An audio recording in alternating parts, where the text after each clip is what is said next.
Bonjour, ici Jacques Gauthier pour vous parler des anges, rien de moins. Je vais entreprendre avec vous toute une série d'entretiens justement sur cette réalité des anges.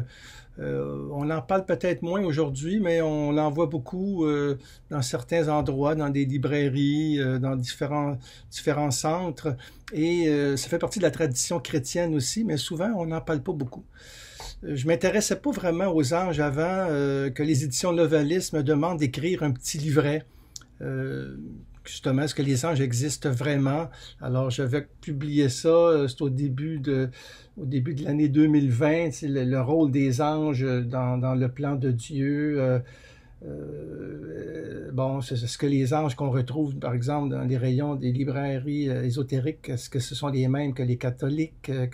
En tout cas, ce sont des questions qu'on me posait. Et en fin de compte, j'ai fait ça dans un petit livret. Mais ce n'était pas assez dans ce petit livret-là parce que les éditions Emmanuel en France m'ont demandé d'écrire un livre plus substantiel justement sur les anges. Et ça donnait ce livre-ci, Les anges en présence des anges. C'est tiré d'un psaume, le psaume 137, « Je te chante en présence des anges ». Alors, dans ce livre, bien sûr, je me pose la question, quel est le rôle aussi des anges dans le plan de Dieu? Peut-on vraiment entrer en relation avec eux? Et c'est à travers la Bible et l'expérience des saints, eh bien, je vous entraîne dans un voyage à la découverte du monde invisible que sont les anges. Et ce sont des créatures bien réelles qui adorent Dieu, qui nous protègent aussi. Alors, c'est tout un monde, hein. D'ailleurs, c'est une discipline en théologie, on appelle ça l'angélologie. Et durant ces entretiens, alors, je vais vous parler justement des anges, partir à la rencontre de cet univers, comme dans le livre, découvrir le monde invisible. Et dans ce premier entretien, eh bien, qui sont les anges et que font-ils? C'est un sujet sérieux d'une certaine manière, mais il faut le prendre avec humour. Hein. C'est l'écrivain anglais Chesterton, il disait « Si les anges volent, c'est parce qu'ils se prennent eux-mêmes à la légère. » Alors, il faut y aller bien simplement dans cette découverte du monde des anges. Et on peut dire aujourd'hui, en fin de compte, qu'ils ne pèsent pas lourd, hein, les anges, à la balance du scepticisme, du nihilisme ambiant. Ces créatures spirituelles, hein, ailées ou non, hein, suscitent habituellement un sourire moqueur de la part d'esprits cartésiens hein, qui ne jurent que par la science et la technologie. On chante pourtant dans le les anges dans nos campagnes.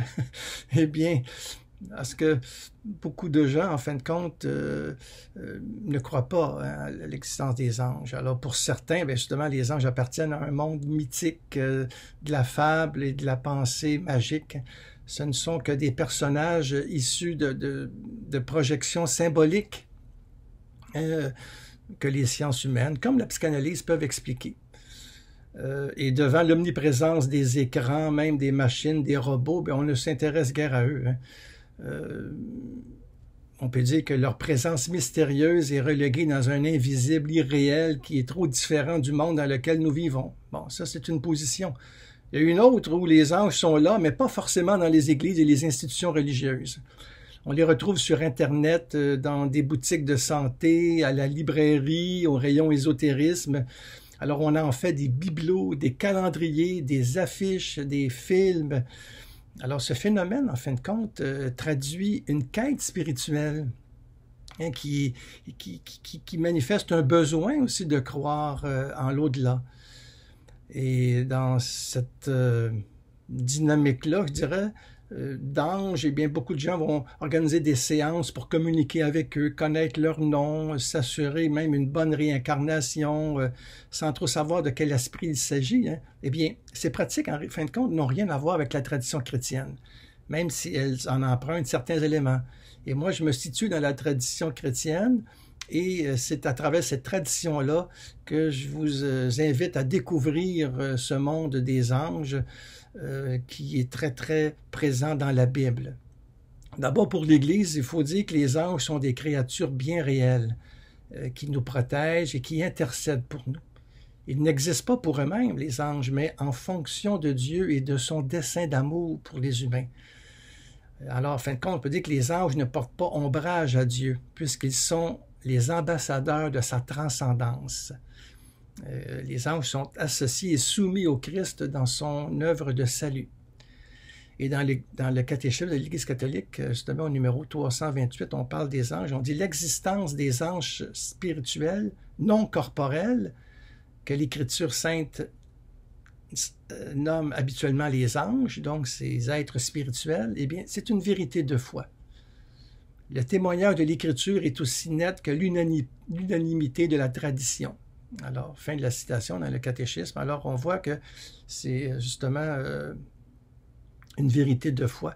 D'autant plus que dans le calendrier liturgique, on consacre 2 fêtes aux anges. Le 29 septembre, la fête des saints archanges, Michel, Raphaël, et, bon, mon Dieu, j'oublie l'autre, là, Saint-Michel, Saint-Raphaël, et, bon, mais écoute, ça me reviendra.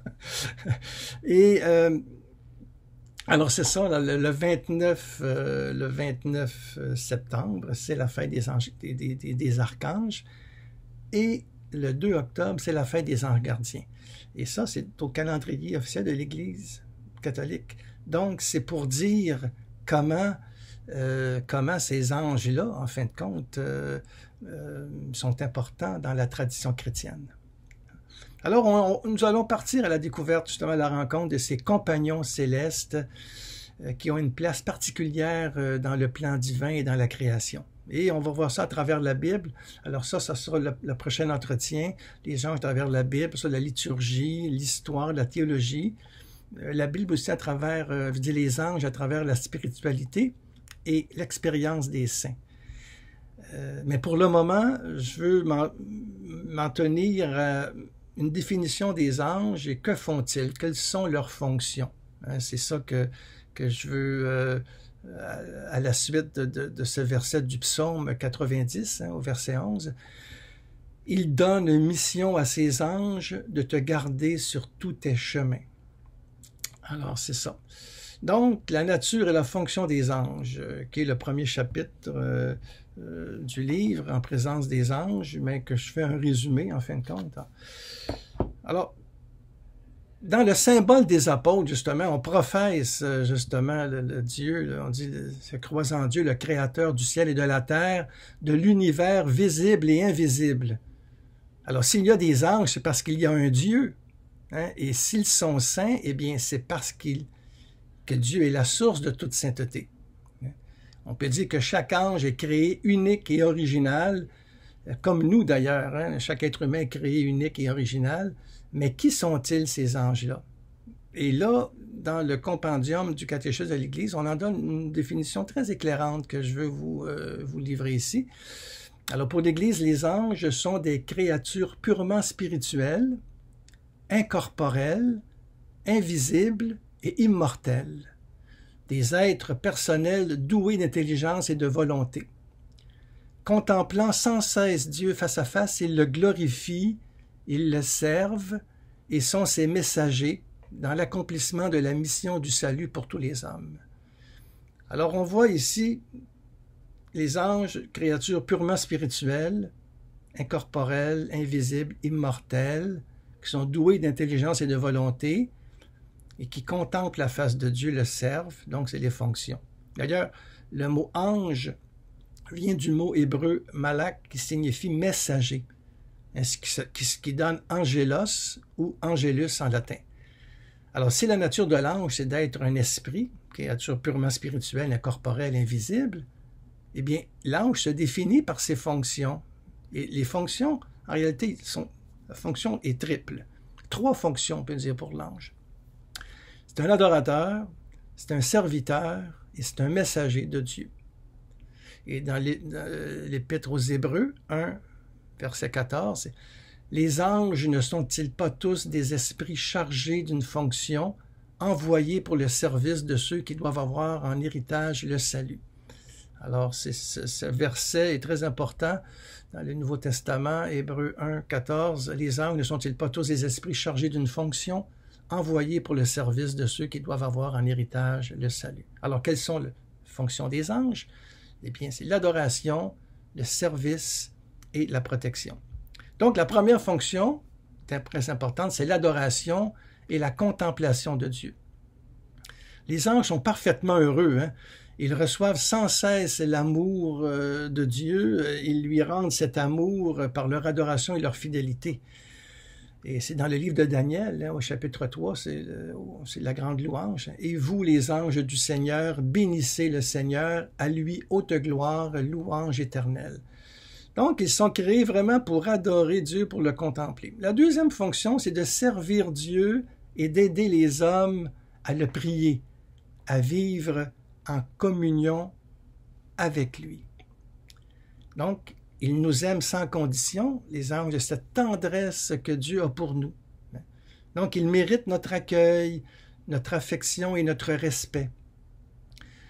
Et dans Hébreux, justement, 13, verset 2, il est écrit « N'oubliez pas l'hospitalité, elle a permis à certains, sans le savoir, de recevoir chez eux des anges. » Et la troisième fonction de ces esprits bienheureux, c'est de protéger les hommes et les femmes, de les soutenir dans l'épreuve, de les encourager, je dirais, à faire la volonté de Dieu. Alors on peut dire, c'est pour ça que leur joie est grande lorsqu'un pécheur se repent, dit Jésus. Et alors ça, c'est le verset, c'est Luc 15, verset 10. C'est Jésus. Hein, Ainsi, je vous le dis, il y a de la joie devant les anges de Dieu pour un seul pécheur qui se convertit. Alors, on peut dire, en fin de compte, que les anges sont nos amis. Ce sont des pédagogues, des compagnons de route, des ambassadeurs de Dieu. Les invincibles porteurs de ses ordres, attentifs au son de sa parole, comme il est écrit au psaume 102, le verset 20. Invincible porteur de ses ordres, attentif au son de sa parole. Les anges donnent force et lumière si nous acceptons de nous laisser éclairer par eux. Mais attention à l'angélisme, cette tentation qui nous guette dans la vie spirituelle. L'angélisme se manifeste souvent par un excès de pureté qui rabaisse le corps et dévalorise les réalités terrestres. Nous avertit Pascal dans ses pensées, Pascal qui écrit « L'homme n'est ni ange ni bête, et le malheur veut que qui veut faire l'ange fait la bête. » Alors, ce qui est important à retenir aussi, c'est que les anges, oui, font partie du plan de Dieu, mais ils sont limités et faillibles au point que certains, justement, appelés démons ou esprits mauvais, se sont révoltés contre lui. Alors ça, j'ai un chapitre aussi là-dessus dans mon livre. Mais à l'origine, il n'y a pas deux principes. Hein?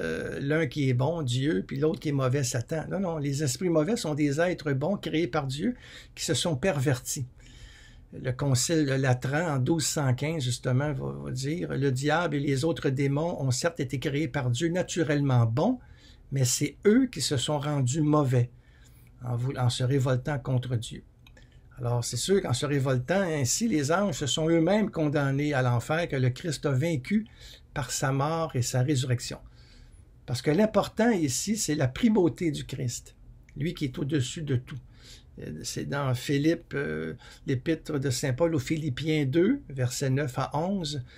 C'est pourquoi Dieu l'a exalté, il l'a doté du nom qui était au-dessus de tout nom, afin qu'au nom de Jésus, tout genou fléchisse au ciel, sur terre et dans les enfers, et que toute langue proclame « Jésus-Christ est Seigneur, à la gloire de Dieu le Père. » Donc c'est par le Christ que nous sommes enfants de Dieu, nous dit saint Jean.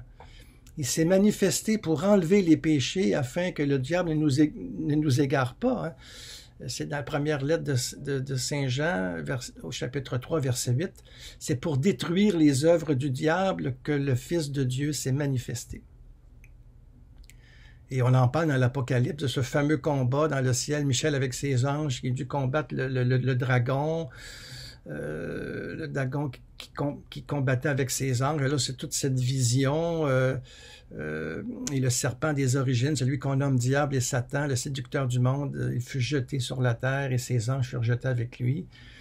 Et c'est dans l'Apocalypse 12. Hein. Alors j'entendis dans le ciel une voix forte qui proclamait « Maintenant, voici le salut et le règne de notre Dieu. Voici le pouvoir de son Christ, car il a rejeté l'accusateur de nos frères, lui qui nous accusait jour et nuit devant Dieu. » Alors ce Dieu que personne ne peut voir, hein, sinon de dos, comme dans l'Exode, eh bien les saints anges adorent en permanence ce Dieu-là, qui transparaît dans le visage du Christ. Celui qui m'a vu a vu le Père, nous dit Jésus.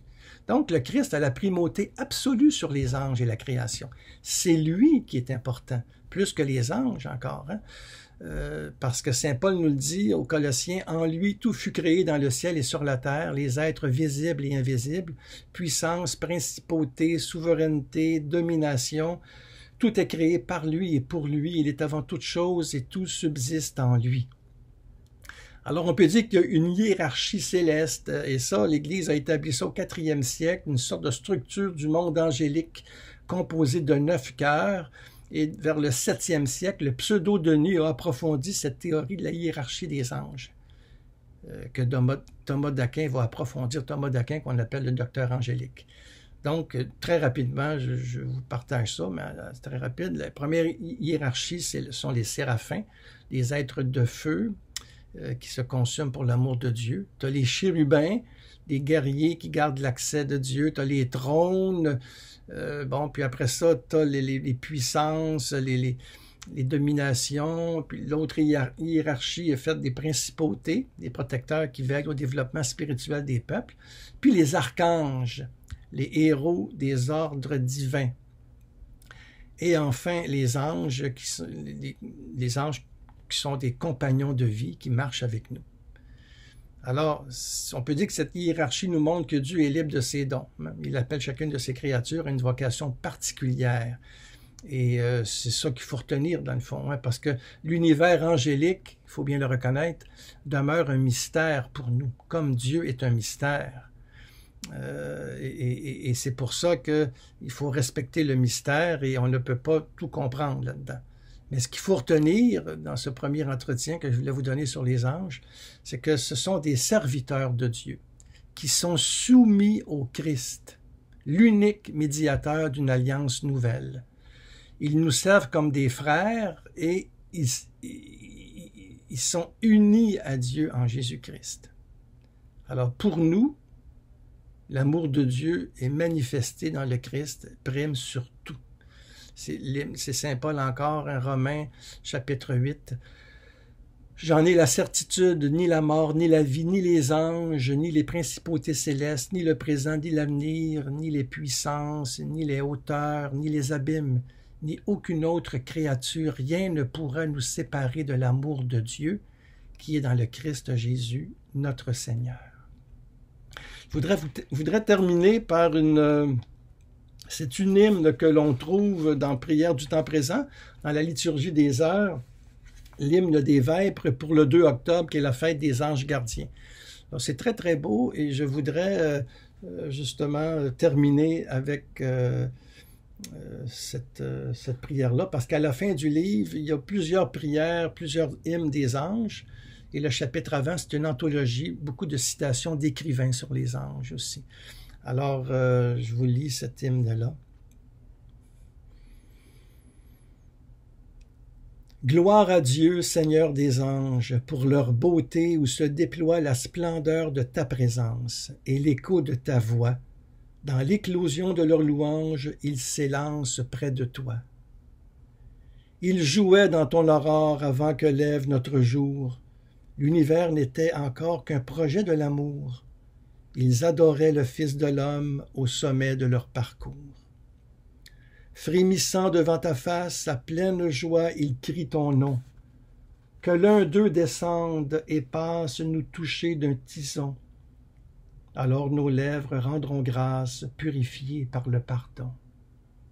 Quelle paix, sinon la tienne, Seigneur, tes messagers annoncent-ils, dans leurs chants qui nous reprennent à la nuit de l'exil. La porte s'ouvre, ils nous entraînent jusqu'à l'arbre de la vie. Alors, si vous voulez aller plus loin, il y a le petit livre En présence des anges qui est publié aux éditions de l'Emmanuel, et l'édition canadienne, eh bien, sera publiée au mois de septembre. Alors, je vous souhaite une très belle journée. Et je vous invite à un prochain entretien où nous verrons les anges dans la Bible. À bientôt.